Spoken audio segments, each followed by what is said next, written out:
আমরা এই মুহূর্তে চলে যাব রংপুরে, সেখানে রয়েছেন আমাদের সহকর্মী বাইজিদ আহমেদ।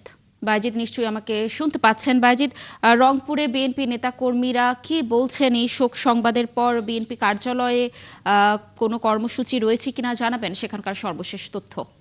আসলে সকালে এই মৃত্যুর খবর ছড়িয়ে যাওয়ার সাথে সাথেই কিন্তু শোকের আবহ নেমে আসে গোটা দেশের মতো রংপুরেও, এবং দলীয় নেতাকর্মীরা তারা কিন্তু যে যার মতো সকাল থেকে যারা খবর পেয়েছেন ছুটে এসেছেন দলীয় কার্যালয়ে, এবং একই সাথে অনেকেই তাদের সোশ্যাল গণমাধ্যমে তারা ফেসবুক মেসেঞ্জারে কিন্তু এই শোক বার্তা দিয়েছেন, এবং তারা যেটি বলছেন যে এই অপরিণীয় ক্ষতি হয়ে গেল দল এবং দেশের, এবং পাশাপাশি সাধারণ মানুষও কিন্তু শোকাহত।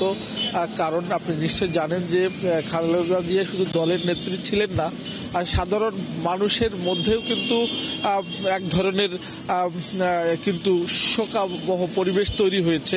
এবং আমি কথা বলছিলাম কিছুক্ষণ আগে একজন ব্যবসায়ীর সাথে, তিনি 10টায় তার প্রতিদিন 9টার মতো সময়ে তার অফিস বা দোকান খোলেন, কিন্তু আজকে তিনি খুলবেন না সেটি বলছেন। এই জন্য ব্যক্তি পর্যায়েও কিন্তু মানুষ এই শোকে আবহে যুক্ত হয়েছে, এবং এই যে শুধু মাত্র বিএনপি বা জাতীয়তাবাদী দলের অঙ্গ সংগঠনের নেতাকর্মীদের কাছে কিন্তু খালেদা জিয়া জনপ্রিয় ছিলেন না, সাধারণ মানুষের মধ্যেও কিন্তু ব্যাপক জনপ্রিয় ছিলেন। তিনি দেশ পরিচালনা করেছেন, এই জন্য গোটা জাতি কিন্তু আজকে শোকাবহ হয়ে পড়েছেন। এবং আজকে বিশেষ করে এই দলীয় কার্যালয়ে কোরআন খতম সহ নানা কর্মসূচি রয়েছে, এবং দলীয় নেতাকর্মীরা আসছেন, একটু পরে হয়তো তারা সিদ্ধান্ত জানাবেন।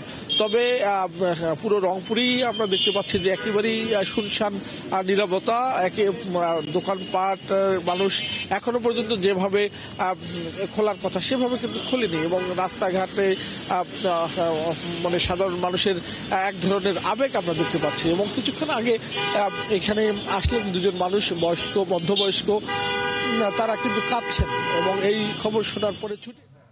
বিধান, ধন্যবাদ আমাদের সাথে যুক্ত থাকার জন্য। দর্শক, যুক্ত ছিলেন আমাদের সহকর্মী রংপুর থেকে, সেখানকার সর্বশেষ তথ্য জানানোর চেষ্টা করছিলেন।